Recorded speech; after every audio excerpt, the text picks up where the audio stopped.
Мы проехали польскую Балтику за одно лето. 3 месяца в кемпингах с палаткой. Там не было ни клещей, ни комаров. Из Варшавы, почти от Калининграда до Германии, и закончили в Щецине. Мы на Бали, но мы не уезжали с Польши. Это потрясающий опыт, преодоление сложностей и моменты чистого счастья. И такой формат нам привычен, потому что мы уже 15 лет живем в эмиграции, 4 из которых в Польше.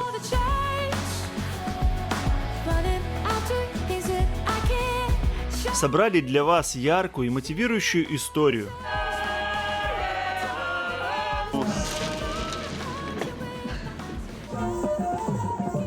Все ноги в крови, потому что убиваю, они уже напитые летают.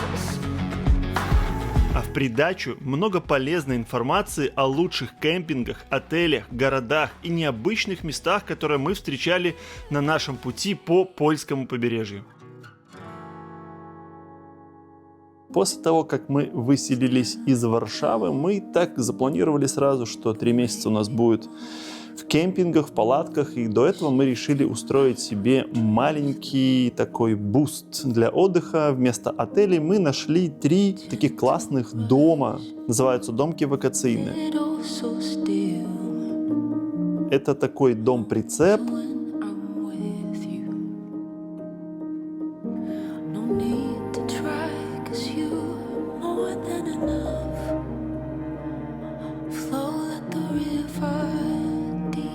Второй у нас был дом Бабы Яги, по проекту специальному заказанному сделано. И третий был загородный дом для большой семьи. Все 3 дома принадлежат одним и тем же людям. Мы с ними созвонились, списались и забронировали. Также договорились с ними, кстати, на промокод для наших подписчиков, для того, кто захочет там отдохнуть. Уже многие подписчики воспользовались промокодом. Все это недалеко от Варшавы находится, поэтому очень удобно. Если нужно, то вся информация у нас в закреп-посте в телеграм-канале. Суть в том, что эти 3 дома были для нас таким начальным стартом входа в лето. Мы хотели просто отдохнуть, побыть с семьей. Получились прекрасные видео на память, которыми мы делимся с вами. Вот про дом-прицеп у нас отдельное видео было. Короче, в этих домах мы отдохнули, перезарядились, можно так сказать, и уже были наполнены эмоциями в предвкушении отдыха в кемпингах, в палатке. И первая точка, самая основная на нашем пути, это была Лебан.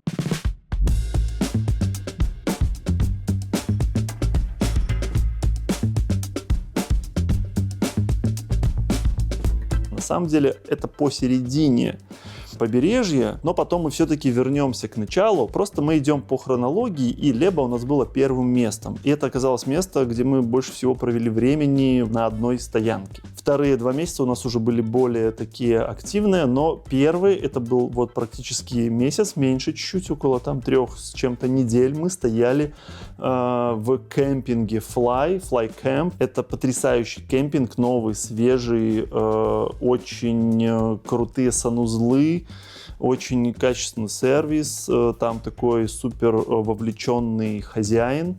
И кемп, вот прямо видно, что вот он свежий, новый, досмотренный. И самое главное, его преимущество, что он находится прямо на море. То есть это первая береговая линия. То есть за забором от кемпинга вы уже выходите и на морское побережье, что максимально важно, потому что больше так мы нигде не стояли. Там что-то было похожее дальше будет по нашему маршруту, но все равно это нужно было дольше идти. А здесь прямо вот за забор вышел, за холмик и прямо на море. Это супер круто. Самое удивительное, что цена у этого кемпинга оказалась чуть ли не самая адекватная за весь наш отдых. Давай, побежали.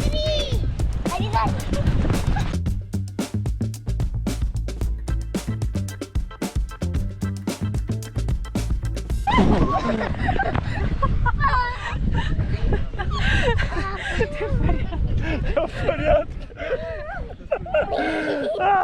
Короче, Леба и Fly Camp — это точно стоящий курорт. Мы там, кстати, встречали подписчиков, ну или людей, которые просто смотрели наш канал, узнали.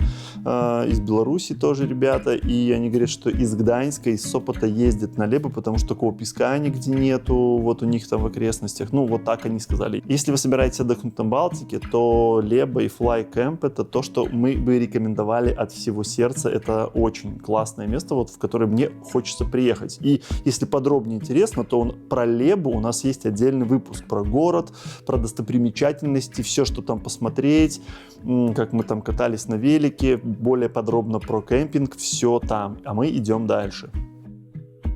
Как раз таки после Лебы мы уже отправились сначала в сторону Гданьска, туда под Гданьск, в кемпинг Орлинок, в котором мы уже были еще вот какой-то год назад, до этого. Он нам понравился, тоже у него есть свои плюсы, свои минусы, но нас туда позвали друзья, потому что там проходил праздник Ивана Купала, это белорусский национальный праздник, и белорусская диаспора, которая живет в Польше, собирается там уже не первый год для того, чтобы отпраздновать этот праздник вот в том первозданном виде с национальными костюмами, как это все делалось раньше.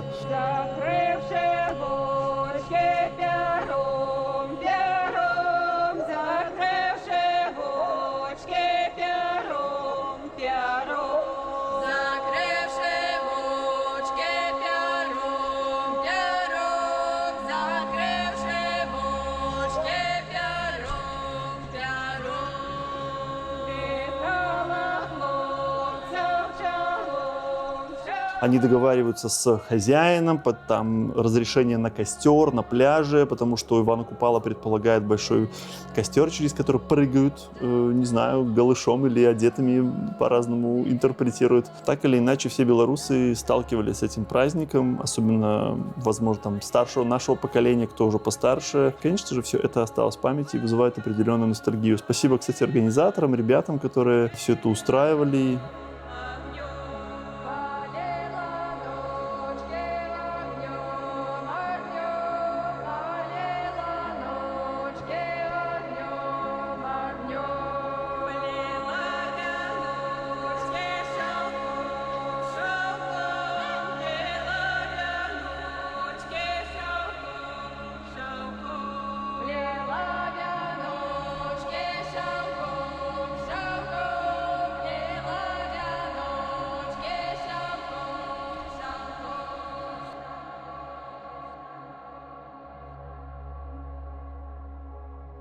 Про сам кемпинг Орлинок 69 могу сказать, что хорошее место, там меньше трейлеров, там больше палаток.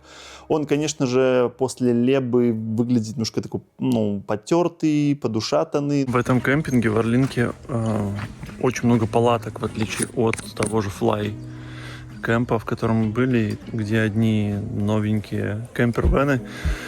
Потому что там больше заточено под кемпервены, там удобнее, в этой современной системе здесь удобно с палатками стоять. Передохнув там в домиках, потому что как раз таки началась не очень погода, были дождливые дни. Мы передохнули в домике, у нас даже заболела одна девочка. Домики — это, конечно, хорошо, но, как прогноз предсказал, пошел дождь, и вот это вот все... Болото, слякоть, болото. Не было уже стабильных каких-то таких мыслей где-то стоять долго, потому что и погода уже не способствовала.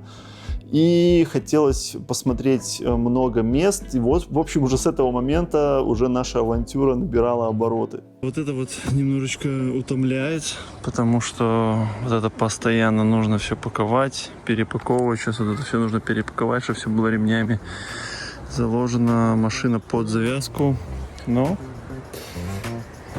наш выбор, таков путь. Далее мы отправились на Хельский полуостров. Это было отдельным большим желанием Насти увидеть Хельский полуостров. Она где-то там много читала, много смотрела, вдохновлялась инстаграм-аккаунтом Балтык. Там живут два фотографа, девушка и парень, поляки. По-моему, они вообще с другой части Польши, но живут где-то там в Хелии. Они очень круто показывают красоту Хельского полуострова, в целом Балтики, потрясающие кадры из воздуха. Рекомендую вам этот аккаунт. Просто это очень крутые ребята. Мы с ними, кстати, списывались, и я хотел взять у них интервью, но они, к сожалению, в тот период, когда мы были там, они уехали.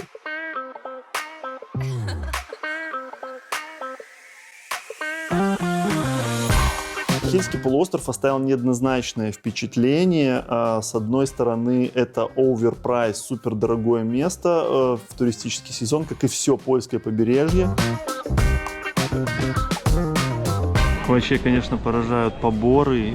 В аквариум билеты покупаешь, но там туалета нет. Рядом туалет только платный. За каждый шаг, за каждое движение. Парковки — это вообще отдельный бизнес. И тоже куча частных парковок. Все просто зазывают. Шаг делаешь, 5 злотых. Шаг сделал, 5 злотых. Единственное, воздух еще не продают.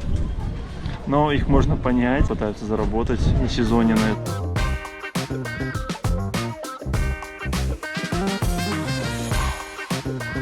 Факариум необычно. Это не просто зоопарк, где вылавливают животных и мучают. Эта организация занимается спасением и уходом за животными. Поэтому мы решили сходить и посмотреть.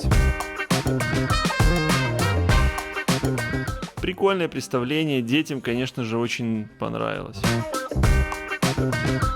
Но, с другой стороны, на Хельском полуострове мы нашли, вот как по нашему ощущению, жемчужину польского побережья. У нас есть отдельное видео, которое так и называется «Жемчужина польского побережья», потому что лично для нас, на наш вкус, на наше мироощущение, это самые стильные, крутые кемпы, которые только мы видели в Польше. Что можно сказать по стилю, по крутости реализации? Эти кемпинги, Ястарня, Халупы, вообще невероятные места. Единственное, да, конечно же, минусом будет, что там очень дорого, но тем не менее там все забронировано, вот как мы узнали, и там люди отдыхают летом и бронируют уже на следующее лето. Капец, тут на набережной этой Ястарни со стороны бухты просто как будто попадаешь в другой мир. Тут еще куча кемпингов, один на одном, вот и бары, и вот это вот серф-движуха. Реально совсем как другой мир, совсем вот как другая Польша. Но это точно, если вы любите стильные, классные, действительно крутые места, где много молодежи, где необычно круто, модно одеты, все напитки, еда, сервис, вот все соответствует, вся атмосфера, весь вайб, вот это слово вайб, да, вот там все это есть, больше нигде вы на польском побережье не найдете. Плюс всякие виды водного спорта, все это, конечно же, в этих кемпах, которые завязаны на водных видах спорта. Обучение, серфи, виндсерфы, вот эти всякие штуки разные, то, чего мы даже до этого не видели. Это место вот сейчас обсуждаем. Настя говорит, если бы я ехал бы туда. Я бы ехал на Лебу все-таки, если бы выбирал. Настя говорит, я хочу туда, потому что вот ей нравится этот вайб. Вот. Но обязательно стоит увидеть, посмотреть, заехать. Там очень много классных локальных брендов продают свою одежду. И круто, поляки вот молодцы в этом плане вообще. Приближаемся сейчас к самому краю Польши, или к самому началу Польши, как правильно, початок польский.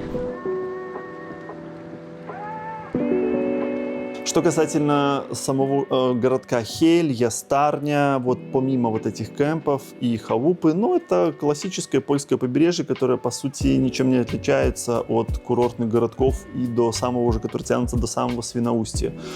Это однотипные ресторанчики, большие такие сувенирные улицы прогулочные. Однако все равно можно сказать, что атмосфера на полуострове особенная. В каждом городке все равно присутствуют классные стильные элементы вне основной туристической улицы. И вот монтируя данное видео, у меня вот всплывают в памяти только приятные моменты, как мы гуляли, где-то пили кофе, просто болтали с детьми, там есть где покататься на велосипедах.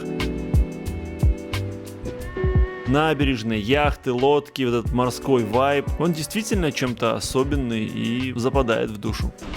Настоящие подвалы. Обычно подвалы ныряют на О, опять воздушная тревога. Мы уже ее видели и слышали много раз в Лебе, и опять непонятно, что это значит. Пожарная или летит кто-то сюда. Симпатичный такой, интересный. Как различить, когда реально воздушная тревога, а когда пожарная? Кстати, вот, если мы рекомендуем места, то мы нашли очень классный ресторан в Хели. Не думал, что буду что-то рекомендовать, но вот это заведение точно рекомендуем, потому что... Хороший, напишем отзыв еще. Супер меню. Очень вкусно. Просто вот особенно вот меня бесит, когда платишь и маленькие порции. Тут как надо, как дома. Так что очень круто.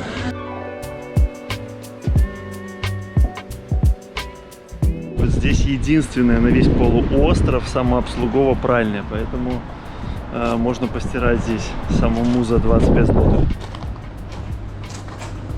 1 минута.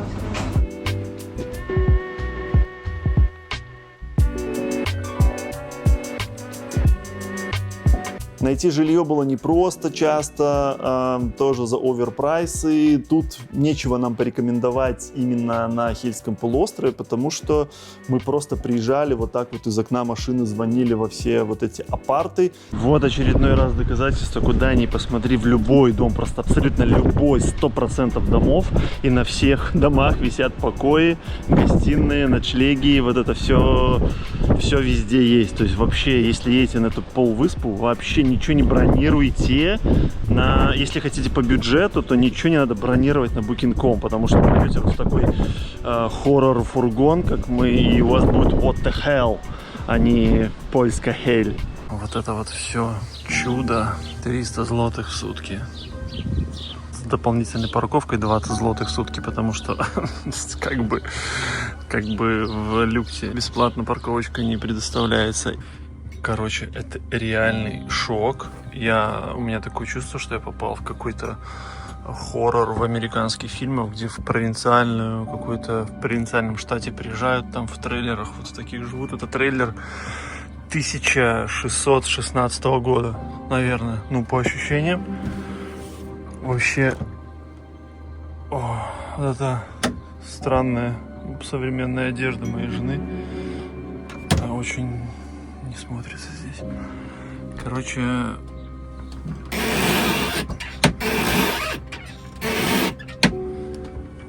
как вам антуражик? Короче, блин, это просто потрясающе. Очень классный вопрос хозяина был. Вот эту плитку я выбил у него. Я говорю, а где готовить? Есть плита. Он такой, что вы собираетесь готовить? Я говорю, например, просто первое, что попало в голову, например, может быть, еду. Он говорит, дам вам плитку. Я в полной мере теперь поняла выражение «с милым в рай в шалаше». Блин, если нас тут не убьют ночью. Я хожу, тут проваливается пол, здесь не работают, вон какие-то не открываются, написано, не открывается, окна сломано. Оно все уже, в общем, это очень интересный опыт.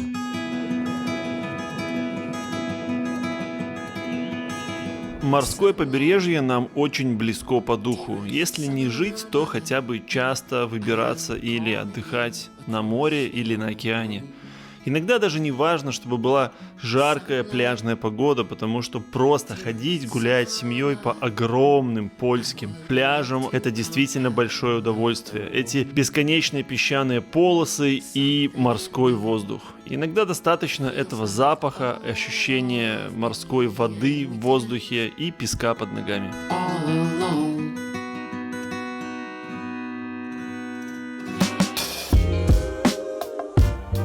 Далее мы двигались ровненько по побережью, и нам нужно было где-то остановиться, чтобы принять очередное решение, куда будем двигаться. На самом деле тут уже была такая просто русская рулетка. Мы ехали, выбирали по Google карте какие-то места, и наш выбор, не помню почему и зачем, остановился на городке Карвия. Это такой же туристический городок, как до этого были в Хели. Один в один выглядит, одни и те же ряды с сувенирами, с фастфудом, гофры, лёды, запеканки, фрытки. схабовый, пюрешка, средний, ниже среднего сервис. Это не критика, просто, это нормально. Я понимаю реалии, просто еще раз проговариваю, чтобы, все адекватно воспринимали, да, что я тут, не плююсь желчью. Просто, есть как есть. Вот, например, сейчас мы живем вот в такой усадьбе, просто снимаем комнату, и здесь много комнат. Это такие гостиные дома. Получается, вот такими усадьбами, домами усеяно все побережье, люди приезжают и живут. Прячемся сейчас от дождей, хотя...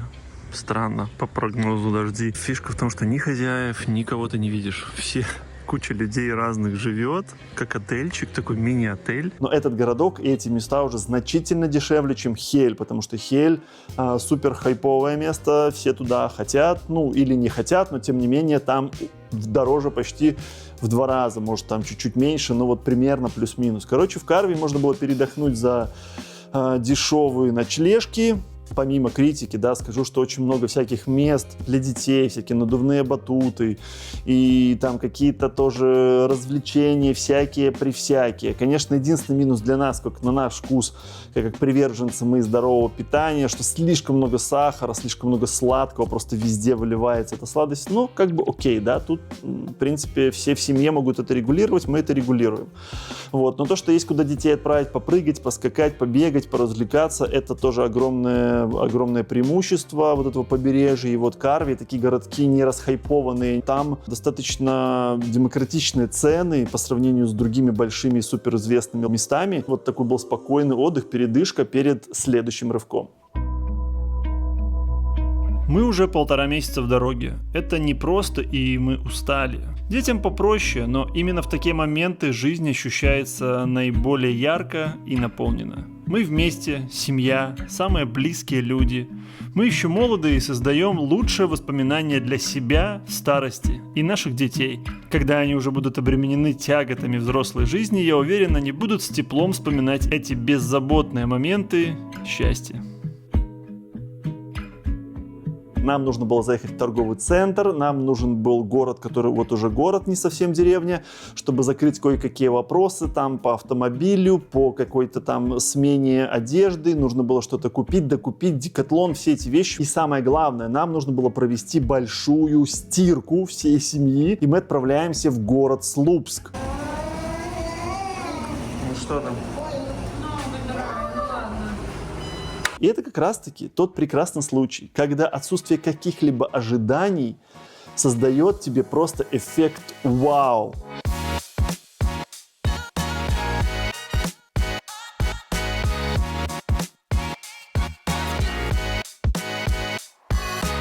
Обалденно. Очень милый городок. Ничего не ожидали, но он оказался каким-то прикольным. С богатой историей. Очень милым центром. Нам так зашло, что я просто пребывал в каком-то приятном шоке всю дорогу. Мне реально захотелось там жить. Просто очень пустой город, почему-то очень мало людей. Я реально начал об этом задумываться, чтобы переехать сюда. Представляете? Вообще ноль шутки, на полном серьезе. Даже отель, апартаменты, которые мы просто рандомно арендовали в Слупске, оказались в каком-то старинном историческом древнем здании. Просто сидя в интернете, Настя онлайн находит, а точнее ей присылает наша подруга с Бали, что в Польше открыли настоящий Бали. Что это? Мы начинаем гуглить и узнаем, что буквально практически по нашему пути, по побережью, чуть-чуть от побережья, там отъехать полчаса. Блин, офигеть! Мы на Бали! Но мы не уезжали с Польши! Как это возможно? Польша. Первое место в mierze, gdzie это произошло. Aktualnie jesteśmy po uroczystości otwarcia naszego kompleksu Bali Indak w Dolinie Szarloty. На севере Польши, недалеко от Балтийского моря, построили настоящий балийский город. И сделали это настоящие балийцы. И открывали комплекс лично министр культуры Индонезии и губернатор острова Бали. И это что-то невероятное. Кому как не нам знать, ведь мы 4 года прожили на Бали, и наши дети выросли на острове. А теперь мы 1,5 года живем в Польше и просто не могли пропустить такое событие. А точнее, этот город находится в долине Шарлотта. Это такой огромный комплекс с зоопарком, огромным отелем, спа, там куча всего, большие просто пространства, территории, и там расположился настоящий балийский город.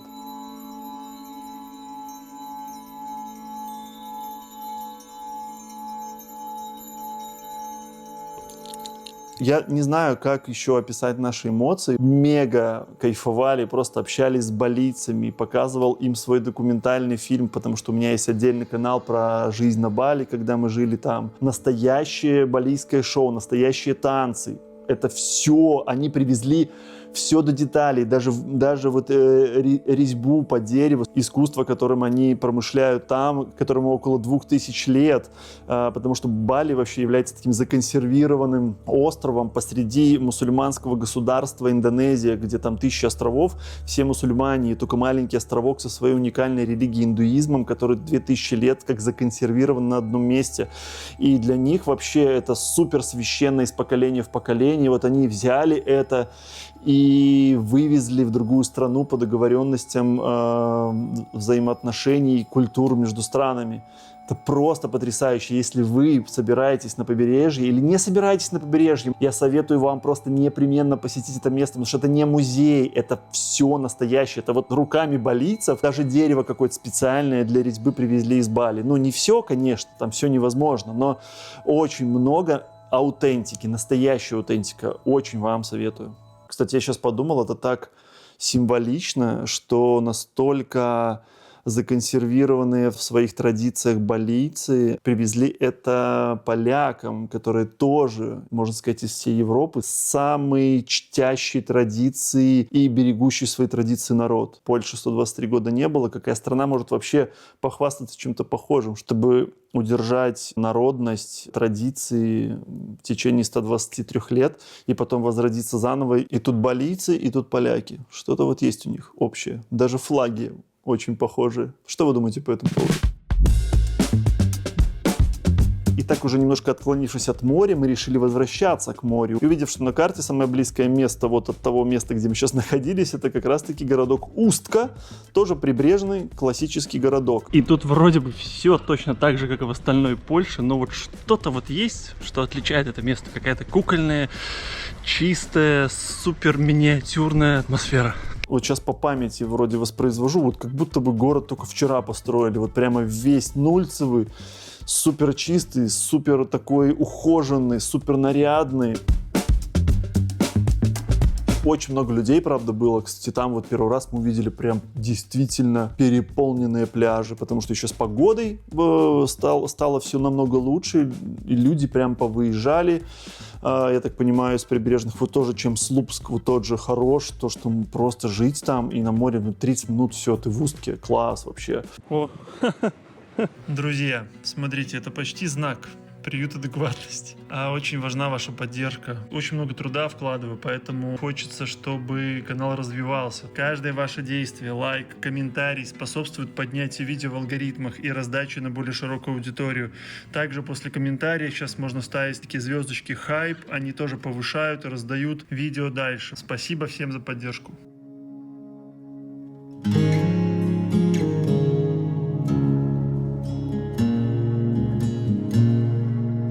Вернулись, переночевали, забрали вещи и уже дальше из Устки двигались в сторону границы с Германией, к Свиноустью.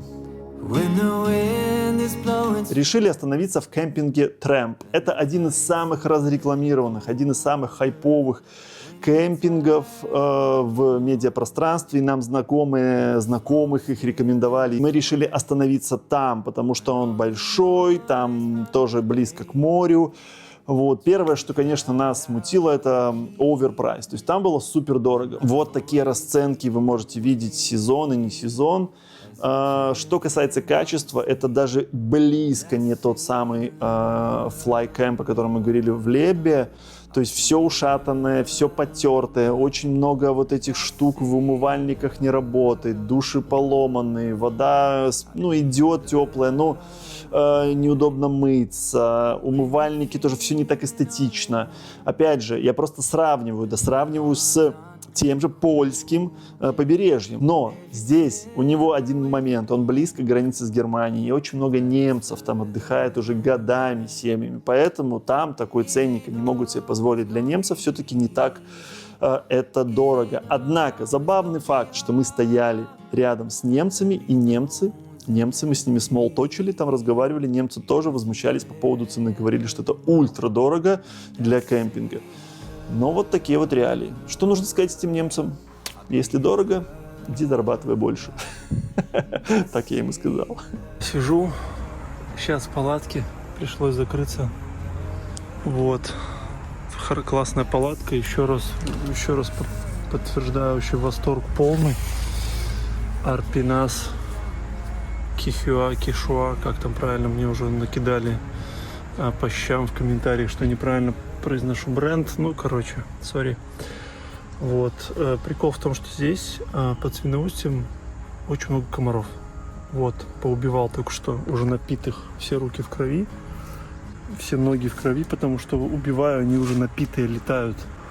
И приходится вот первый раз вот используем вот эту вот москиточку. Тут тоже есть входные москитки, блин, там вообще так классно спится. Аккумулируется тепло, все равно свежий воздух. Короче, супер, блин, топовая палатка вообще, просто топ. Очень рекомендую. Black and Fresh берите. Ну, неважно какая, но, короче, Black and Fresh, потому что вот эти материалы, они очень классные. Вот тут москитка, вот так вот оно проветривается, вентилируется. И прикол в том, что в Лебе, вот мы делали фильм о Лебе, да, там не было ни клещей, ни комаров. Возможно, потому что это из-за времени. Это был июня, начало и первая половина июня. Сейчас уже рубеж июль-август. Мы отметили здесь девочек день рождения, мое 40-летие, кстати. 40 лет, с ума сойти. Вот, и тут, короче, налетела куча комаров. Вот. Но самое главное, что с клещами ни там, пока не встречались.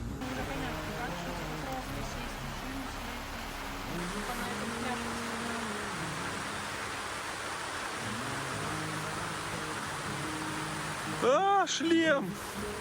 Да, несмотря на то, что этот кемпинг дорогой, мы все-таки рекомендуем его, особенно тем, у кого есть дети. Знаете, чем он особенно крут для родителей с детьми? Что там очень крутейшая анимация. То есть там видно, что организаторы и владельцы вкладываются, заказывают анимацию для детей. Она организована таким образом, что они забирают ваших детей практически утром и развлекают их там, ну, на несколько часов, днем тоже, вечером тоже. То есть аниматоры ходят там 2 или 3 раза в день, собирают всех детей, и у вас есть время на отдых. Это шумно.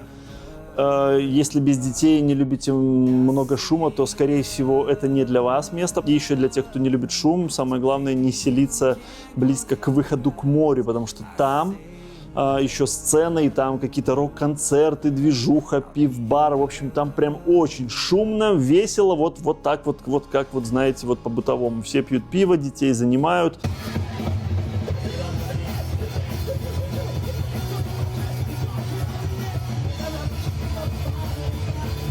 Танцы для детей, всякие развлечения, подделки, еще какие-то игры, квесты. У нас как раз-таки малые еще не были морально и по возрасту готовы, но немножко бегали все-таки. И, кстати, по поводу возраста, именно в этом кемпинге у нас наступил их день рождения. Съездили в Свиноустье еще там за подарками, заказали на Allegro большие подарки.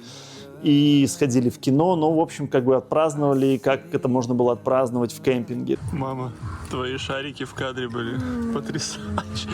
Мама вчера ночью их надула, они за день сдулись, пока мы ездили поздравляться. В любом случае для нас самое главное – это семейная атмосфера и то, что мы все были вместе.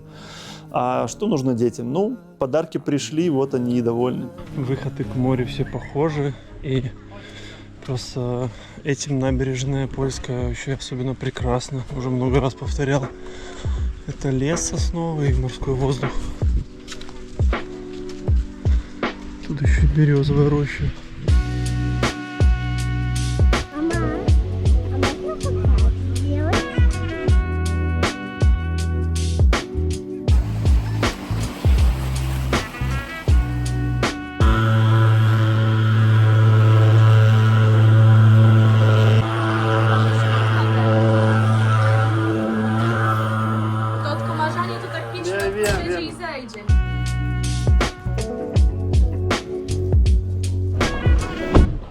опять туристическая улица Мензаводи. Это недалеко от Мензоздроя, который идет по дороге к Свиноустью.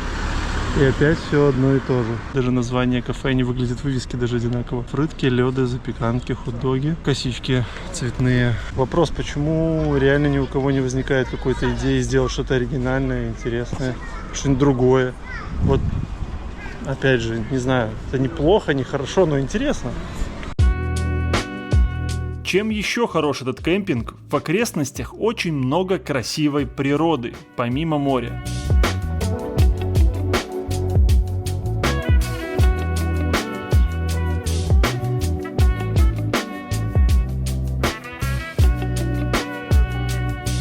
Если мы говорим о самом Свиноустье как городе, мы подъезжали к нему, как раз-таки в этот день была плохая погода, серая, и нам это место показалось очень странным и мрачным, даже несмотря на то, что это граница с Германией. И здесь вот как раз-таки про те самые ожидания, когда у тебя их нет, тогда хорошо.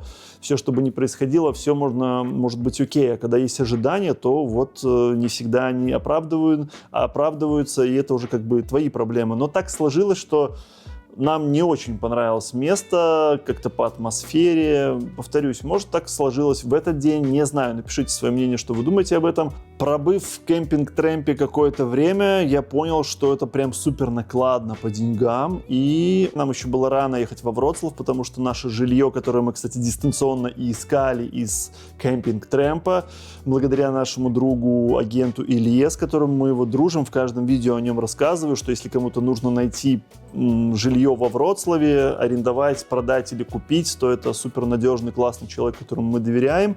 Вот настолько, что он дистанционно мы находились в кемпе, он дистанционно нам нашел жилье, и все оказалось прям очень круто. Вот сейчас нам срок продлеваться, мы решаем не искать. Хотя дороговатое жилье, потому что район Беляны здесь почему-то дороже, здесь много корейцев и все такое, но мы решаем оставаться, потому что очень крутое ощедле и очень крутой огрудок, и квадратура жилья очень-очень классная, то есть нас все устраивает. Мы будем продлеваться, спасибо Илье еще раз большое, обращайтесь к нему, его контакты в закреп-посте в телеграм-канале. И, кстати, если в Варшаве кто-то ищет жилье, то тоже наша подруга, с которой лично дружим, общаемся с семьями, Настя, которая искала нам в Варшаве жилье, тоже все контакты там. И в Гданьске тоже у нас есть подруга-риэлтор. Вот так вот мы в закреп-посте собираем огромное количество полезной информации по переезду и жизни в Польше. Стоматология, поиск жилья, там страховки на машину, кстати, где я делаю, и уже 10 или 15 подписчиков сделали по этой ссылке. Там очень крутые варианты, рабочие, никакой халтуры. Еще и кэшбэк будет вам и мне, так что можете перейти по реф-ссылочке, а можете не переходить, как хотите. И мы решаем просто на какое-то время, там на неделю поехать,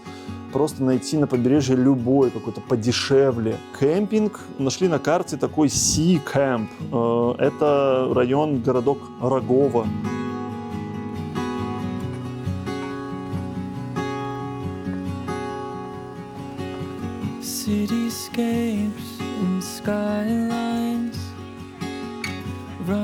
Тоже городочек такой же, как классический, как и везде, и вообще не то, чтобы что-нибудь супер уникальное, просто обычная набережная. Что классно, там классные пляжи. Вот, мы выходили там через такой помост большой, через пансионаты, там очень много пансионатов каких-то, видимо, еще социалистических времен, не отстроенные, не отреконструированные, не реновированные, как-то есть такое слово, нету, да, не знаю. Тоже большая такая ностальгия, потому что в Беларуси много таких мест из моей памяти по детству. Сейчас не знаю, как там, мы там с 2013 года не живем, поэтому не могу знать из воспоминаний.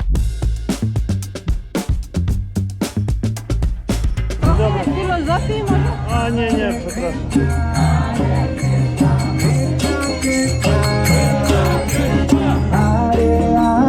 И после балийской движухи каким-то чудом попали еще на фестиваль Индии.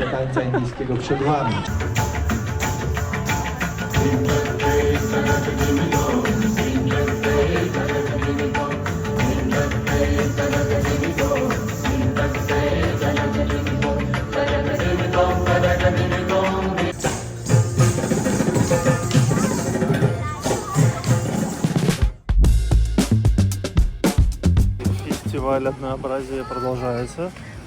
Це ж льоду. Мама, Льоду, ну, чего не? Oczywiście chcę. Холодно, холодно, очень холодно. Август уже начался, но что-то холодно.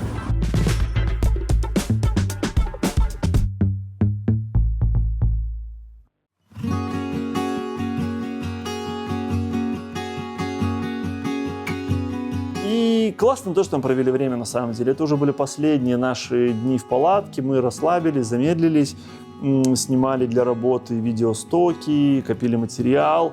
И я уже знал, что получится шикарное видео вот о нашей поездке по всему побережью.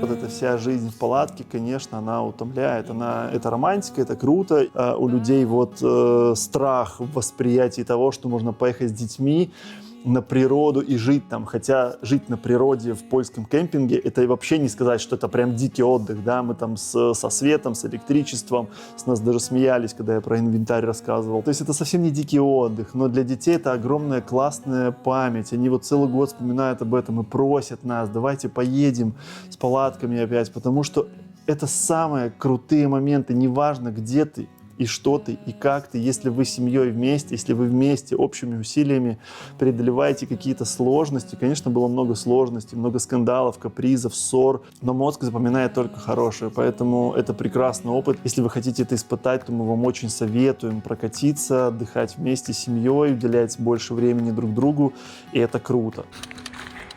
Собираемся уезжать? Да. Сколько ты снимаешь как оператор прямо? 3 месяца прошло. Угу. Понравилось тебе отдыхать? Да. А где teraz idziemy? Jedziemy, no to idziemy na pizzę i do basenu. Do Szczecina. Do Szczecin. Szczecin. Место Szczecin. И уже после этого кемпинга у нас впереди был настоящий большой город Щецин, в котором мы хотели заехать, о котором тоже много говорили, и мы вообще думали туда переезжать. Мы выбирали между Щецином и Вроцлавом, а выбрали Вроцлав почему? Все рассказано в уже 5 или 6 видео о Вроцлаве. Там, где мы переезжали, полгода во Вроцлаве и так далее, все там. Но сейчас наш путь лежит в Щецин.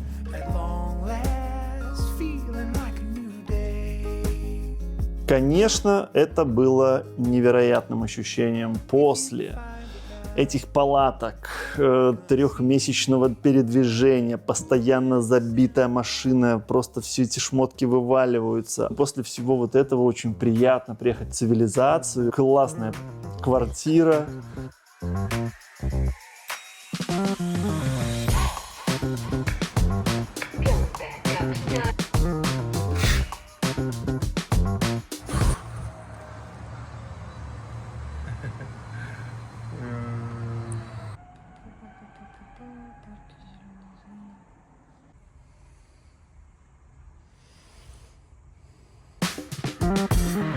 Сходить в бассейн, посидеть в сауне – это просто бесценно. Велики, город, кафешки, пиццерия, просто вот эти городские эмоции, заехать в парк.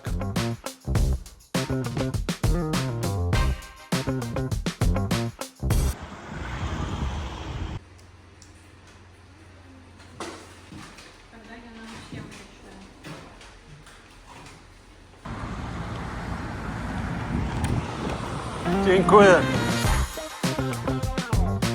Просто катались, гуляли по городу, ничего не гуглили, особенно ничего специально не искали. Вот нашли зато детям кафе по мотивам Гарри Поттера. И казалось бы, что столько уже было эмоций за эти 3 месяца, но...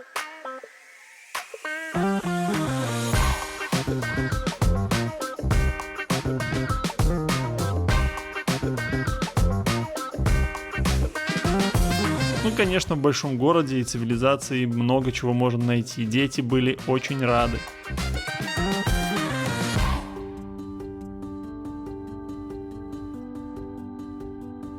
Щецине мы не задерживались, было всего пару дней для того, чтобы перевести дух и отправиться уже на заселение во Вроцлав. Это было прекрасным окончанием нашего путешествия. Смена контрастов и совершенно другие эмоции. Ну и, конечно, естественно, как и полагается к концу чего-то хорошего, всегда будет легкая грустинка. Очередной калейдоскоп наших путешествий и эмоций запечатлен в данном видео. Если вы досмотрели до этого момента, значит, вам видео было интересно. Напишите в комментарии, если вы смотрите с гаджетов, а не с телевизора. Также есть наши инстаграмы. Смотрите наш контент, истории о других людях, не только о нас. У нас много классного контента на канале. Увидимся в новом видео. Пока-пока.